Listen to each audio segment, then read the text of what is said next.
I've been asked to talk a little bit around the blur between in-person events and online events. So, of course, during the pandemic, the digitisation of events happened at such pace and scale that loads of adjectives started being bantered around. So, online, offline, virtual, digital, webinars, hybrid, in-person, live. But ultimately, do we really even need this adjective? Like, do we need to say what it is? Because events are events. So, where's that? Oh, you've got the clicker there? Yep. Okay, thank you. Ultimately, an event will have pretty much one of two or both objectives. So, either business and networking. So, obviously, if it's a business-to-business event, then clearly the objective is around business and who you're going to meet.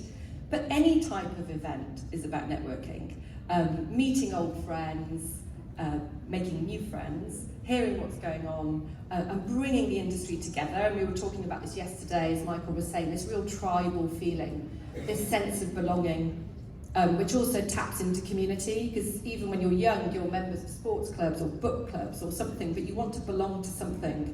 And I think events really tap into that tribal element.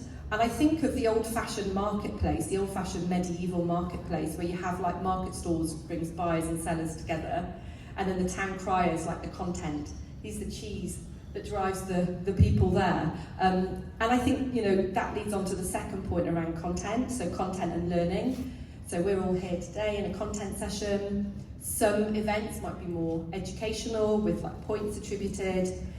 And of course, this is an in-person content session.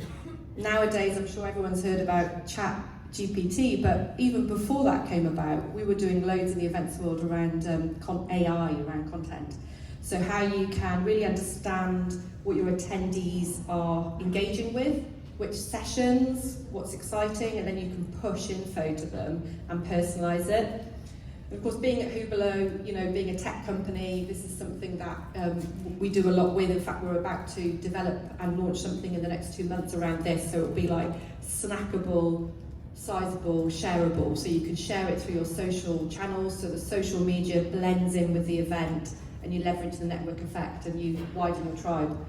So ultimately, all events are underpinned by pretty much those two basic objectives. We can be online, we can be webinars, we can be in person, and we can then create a really cool, bespoke, unique experience tailored to the needs of our attendees like we've never been able to before. So I think it's a really exciting time, linking to Sherry's point about let's not go back to how it was, we should build on all of that. And of course, there's personalisation, it creates new revenue streams, it creates new inventory.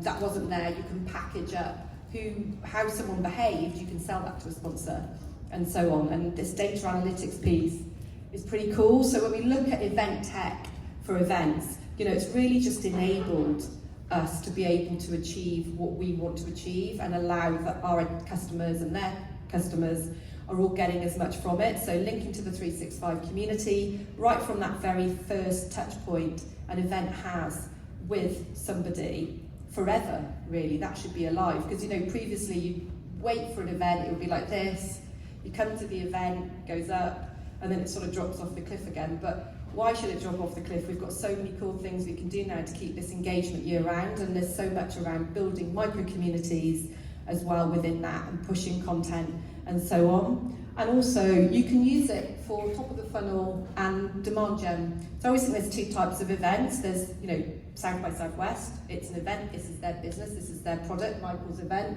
this is his event. But there's also people who use events for their go-to-market strategy. So how they generate leads, they access a wider target addressable market, they go more global. So events can do all of that as well, and then you can funnel them and then try and encourage them to come to the event or whatever you're trying to achieve, so it creates new revenue streams.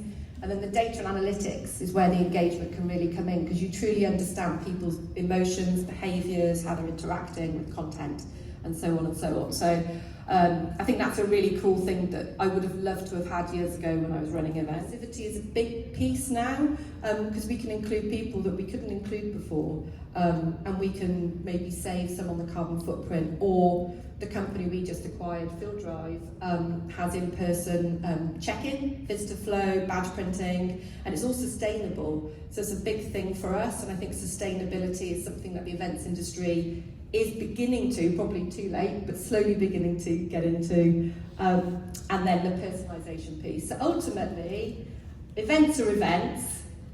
Technology will just enable you to have a really cool event experience that's personalised to the needs of your customers, and you can just keep it alive 365 and really bond with your tribe.